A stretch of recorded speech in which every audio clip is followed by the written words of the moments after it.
وصلنا للمباريات الأهم والأخطر بالنسبة لدوري أبطال آسيا. الكل دلوقتي في حالة ترقب. الأولى مباراة النصر والعين أو العين والنصر، الاتنين كبار جدا. واحد زعيم الكرة الآسيوية العين، وزعيم الأمة العينوية، وكمان الكرة الإماراتية وممثل الدولة الإماراتية، أمام ثلاث فرق من السعودية. المباراة مش هتكون سهلة.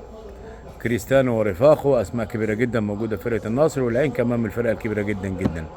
وبالتالي بنتكلم على مباراة في منتهى الصعوبة، مباراة تحتاج إلى تكتيك خاص من هيرنان كريسبو ومن كاسترو المدير الفني لنادي النصر. عشان كده احنا على موعد مع مباراة هيكون فيها صراع كبير. هي مباراة إماراتية سعودية ما بين فريقين في منتهى القوة في التوقيت الحالي.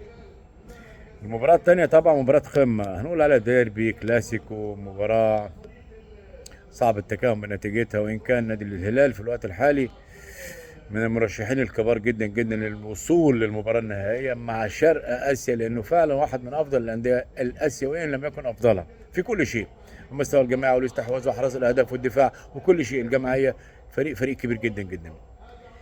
الفريق الثاني الاتحاد بيمر بمرحلة انعدام وزن. أتمنى يكون حمد الله وكريم بنزيما في حالتهم الطيبة. عندهم خط دفاع جيد، عندهم حارس مرمى جيد، وسط ملعب جيد، ولكن في النهايه الفريق كله بيشتغل فردي مش بيشتغل جماعي.